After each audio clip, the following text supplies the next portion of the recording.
Vožnja automobilima, a posebno motorima, je uvek povezana sa nekom vrstom rizika u svim zemljama sveta.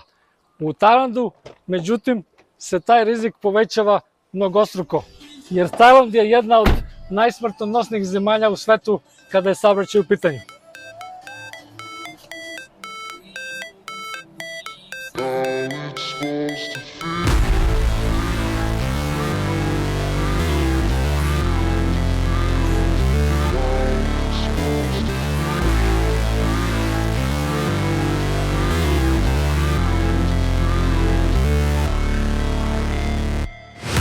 Never break, always fight, never quit, do it right, play the game, win it life, have no shame, there's no time, feel the pain, live the grind, I could change, in my mind, pick a lane, commit and climb, the only way to win it life, I never miss, that's fact, taking big swings, put your hand to the bat, put me in the ring, you'll go out in a bag, cause I sing what I mean and I bring it to the mad light, ain't got time to kill, I got time to feel, I took the red pill, I know life's short so I wanna live real, but how's it supposed to feel? Koji su razlozi takve crne pogibe na putevima Tajlanda? Pa, evo ja kao profesionalni vozač koji sam polagao za vozačku na 3 različite kontinenta i neko ko je probao veliki deo života za volanom sam primetio ove stvari. Prvo, od samog početka kada polažete za vozačku dozvolu, kriterijumi su više nego smešni. Zadnjih godina su to malo pooštrili, ali dalje velika većina onih koji voze na putevima Tajlanda su dobili vozačku dozvolu tako što su na test mašini morali da pritisnu kočnicu kada se upali crvena lampica. I to je to. Znači na polaganju u učionici sednete u stolicu i dole imate jednu pedalu, gore gledate svetlo i kada se upali crveno svetlo, zadatak vam je da što pre pritisnete tu pedalu. Vremenska reakcija jeste ograničena, ali ako niste neki invalid, prolazite to bez problema. Ma prolazite i ako ste invalid čak. Uporediti to sa Švedskom, gde treba da se porodiš dok dobiješ vozačku dozvolu i gde obuka vozača traje nekoliko meseci i košta nekoliko hiljada evra. Da li je to preterano? Pa ja sam uvek mislio da jeste, ali je Švedska druga, treća u svetu po sigurnosti, dok je Tajland drugi, treći po opasnosti u saobraćaju. Tako da eto, to je rezultat. Druga stvar ovde, oznake na putevima su očene. Znači, tajlandski znaci su oni koji pokazuju dozvoljenu brzinu, znak za polukružno okretanje, toga ovde ima dosta, i eventualno znak koji ima prednost, ali se takvi znaci retko stavljaju, jer na kraju krajeva niko i ne poštuje znakove, niti pa znaju šta znače, baš zbog skromne obuke koju su prošli. Naprimer, stop znak, ja se ne sećam da sam ga negde video, a i ako jesam, onda ga sigurno niko nije poštovao ili uopšte obraćao pažnju na njega, uključujući tu i mene. Mislim, vidio sam ga, ali vrlo retko. Loše obeležavanje puteva je isto vrlo opasno i kada naprave novi put nema ni znakova, ni linija i često se dešava da se saobraćaj iz suprotnog smera nađe u vašoj traci ili vi u njihovom.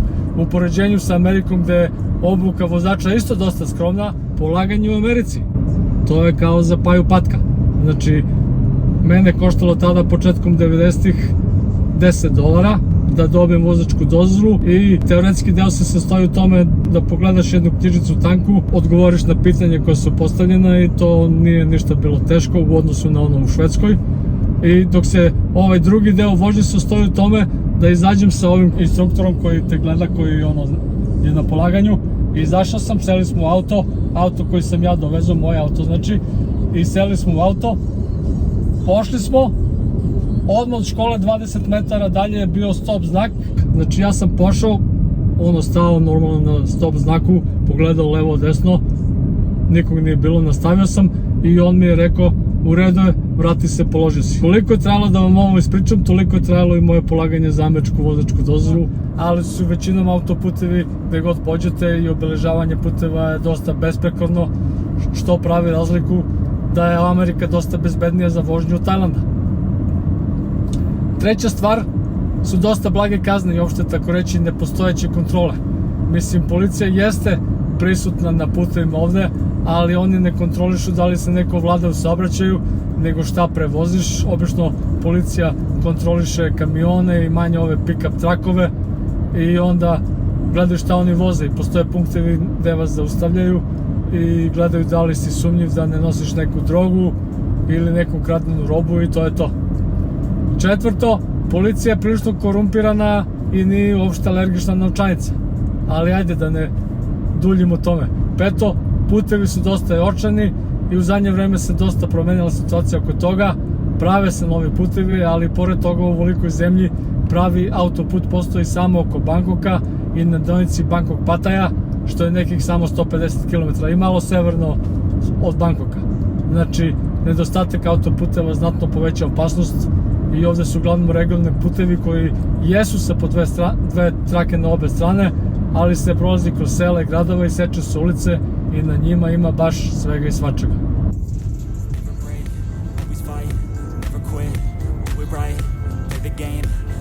Kao na primjer razne stoke u ruralnim delovima Tajlanda, krava, vodenih bufala, slonova, pirinča koji se suši i mnogo čega drugog.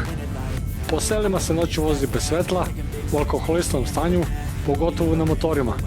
Vozi se šećernom trskom i svačim drugim pretovareni kamioni, traktori i u principu radi ko šta i kako hoće. Baš konkretno, ovaj pick-up je po propisu, jer na njima tovar može biti visine 3 metara, mada nekoliko decimetara preko niko ne pravi pitanje.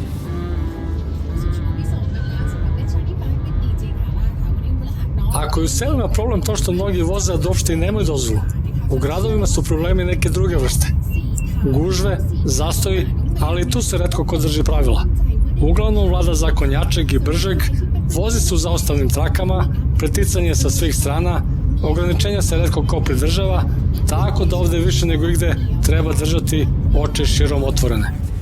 Situacija je najgora u velikim gradovima, u Bangkoku pogotovo, gde su često ogromni zastoji, mada ima poboljšanja jer se prave dvospratni putevi sa više traka na obe strane koji će olakšati veoma zamršene saobraćajne čvorove. Na televiziji se detaljno izveštava o mnogobrojnim nesrećama, mada mora se reći i tu je situacija bolja jer do skora su televizijski kanali prikazivali i otkinute delove tela, razmrskane glave i sve ostale stvari kojima bi i najstrašniji horor filmovi pozavideli. Valjda sa namerom da građani Kraljevine Tajland stave prst na čelo i malo razmisle o svom ponašanju u saobraćaju. Sada barem zamagljuju snimke. 3/4 svih smrtnih slučajeva u saobraćaju Tajlanda desili su se upravo na motoru. Ovo je najopasnije prevozno sredstvo, bez obzira da li je to skuter, da li je veliki motor, da li je moped, nema veze. Ne sedite na njega čak ni u sredinama gde je manji saobraćaj, na ostrvima, selima, izbegavajte ga u svakom slučaju. Jer nije u pitanju to kakav ste vi vozač i da li vi znate da vozite motor, nego u pitanju što ovde ima toliko puno budala da se ne radi o tome koliko ste vi pažljivi i koliko vi znate, nego se radi o tome da drugi može da vas ubije. Ali ako se baš odlučite na ovakvo neko opasno prevozno sredstvo i na ovakvu neku avanturu, ne sedajte nikako bez kacige na njemu. Kaciga vas međutim neće zaštititi od monsunskih kiša koje ovde padaju nekoliko meseci tokom kišnog perioda i one su same po sebi opasnost u saobraćaju jer i ćelave gume i neprilagođene brzine nisu nimalo retkost u tim situacijama.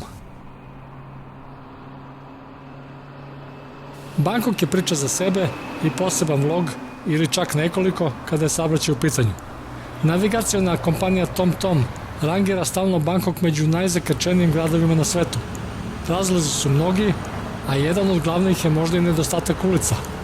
I dok, na primjer, u Njujorku putevi i ulice sačinjavaju 32% njegove gradske površine, Tokiju 20%, u Bangkoku je ta brojka samo 8%. Pri tome dodajte da su čak 37% svih ulica grada slepe ulice i možda će vam sve biti malo jasnije. Pa da li je moguće uopšte voziti u Bangkoku?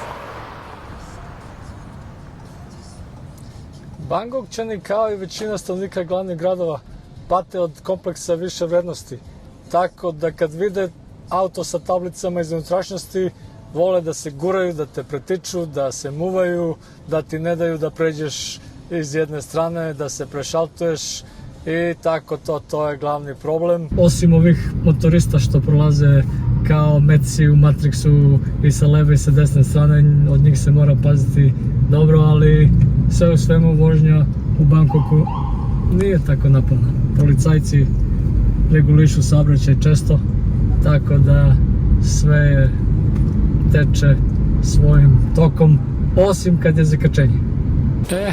Onda sve stoji satima i ne da vam Bog da se tu nađete. Zbog toga treba izbjegavati saobraćajne špiceve koji su najgori ujutru i u predvečernje sate. Nadzemna železnica je odlična alternativa i srećom izgrađuju i šire sve više i više.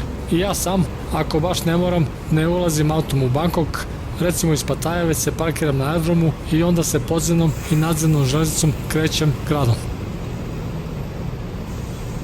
A ovdje obratite pažnju na registarske brojeve, posebno 88-icu na Porscheu. Crvena tablica desno je privremena za novi auto i obično traje 3 mjeseca dok se ne završi registracija i svi papiri. Kao ovdje je na ovom MG-u koji je stara engleska marka automobila koja ima fabriku ovdje. Osim još i u Engleskoj i Australiji koje također voze na levoj strani, kao i Tajland, nisam siguran gdje se još prodaje. Inače, automobili su ovdje skupi. Pomenio sam cenu moje Toyota na početku, a automobili azijske proizvodnje su ovdje skuplji, ali na automobile iz Europe i Amerike su porezi i dažbine u 100% jer se oni smatraju velikim luksuzom i jedan Mercedes ili recimo Porsche ili Ferrari ovdje košta duplo više nego u Europi ili tek Americi. Ponavljam, duplo ili više nego duplo.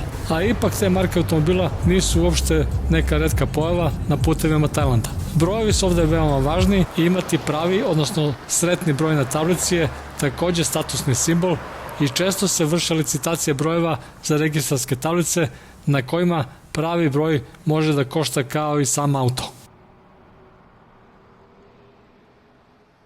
Masaman kari je na renomiranim foodie sajtovima u par navrata izglasan kao najbolje jelo na svetu. Ispred pice, ispred hamburgera, ispred svega. Jelo koje spaja Jugoistočnu Aziju i Indiju crvenim taj karijem i začinima kao što su kumin, korijander, cimet i muškatni oračić sa kikirikijem, krompirom, lukom i mesom po izboru, u mom slučaju jagnjetinom, eksplozija je ukusa i pravi kulinarski doživljaj. Ako slučajno u tajlandskom restoranu bilo gde u svetu na meniju imaju masaman kari, to je jelo koje morate da probate, morate da ga naručite. Pre tom jakunga, pre tom kakaja, pre bilo čega. Plus nije ni ljuto za one koji ne jedu ljuto. Masaman je broj 1 na bilo kojoj listi.